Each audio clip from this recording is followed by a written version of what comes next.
Happy New Year, everyone. We're kicking off the year with Rasta Greens. Now, these are not officially from the Rastafarian Nation, but it's a recipe that I learned from my stepmother on St. Croix that is a recipe for collard greens that doesn't have any meat, which makes a lot of sense because Crucians traditionally, unless we were making soup, we made our vegetables without meat and a specific blend of vegetable seasonings.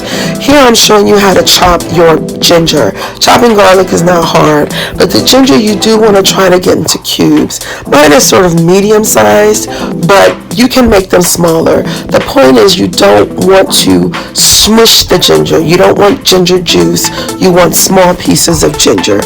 And then look at how the onions are sliced.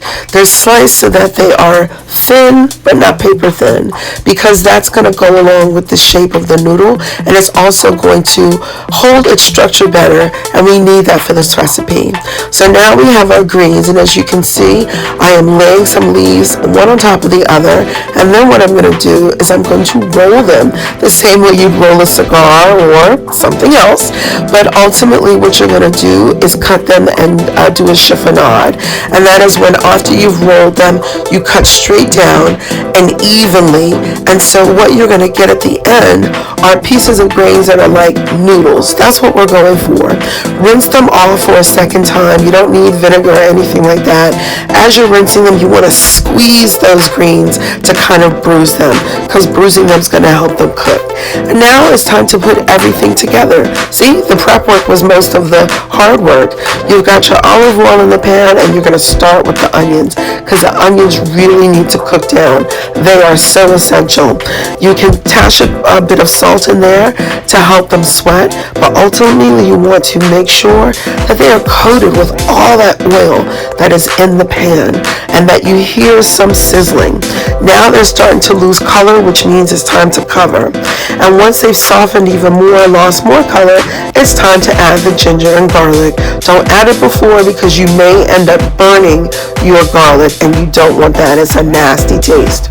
So make sure that's all blended together, cooked down. Look at that. It's ready actually to be used, but what we're going to do is we're going to transfer it to another bowl. And you transfer it to another bowl for a reason, because now it's time to cook the greens. And what you're going to do is put in some greens in the pot and use the greens to kind of clean off those little bits that are at the bottom of the pan, that fond, and that's going to make an excellent flavoring base for that first batch of greens.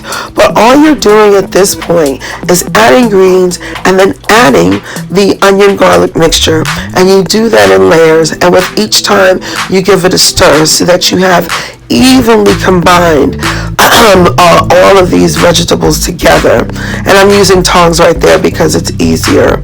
Now here is where you can add a little sugar to cut the bitterness, very important. And now to taste test. Taste test the pot liquor. The pot liquor will tell you everything you need to know, whether you need more salt, etc. You've also added your red pepper flakes, and there you have Rasta Greens. I'm putting this one out for my Uncle Dennis, may he rest in peace. He always promoted clean living and healthy food. I miss him, and I hope he's doing well in heaven. Folks, please enjoy your Rasta Greens. You can enjoy them any time of the year. And don't forget to like, share, and follow for more recipes on Crucian Kitchen Creations.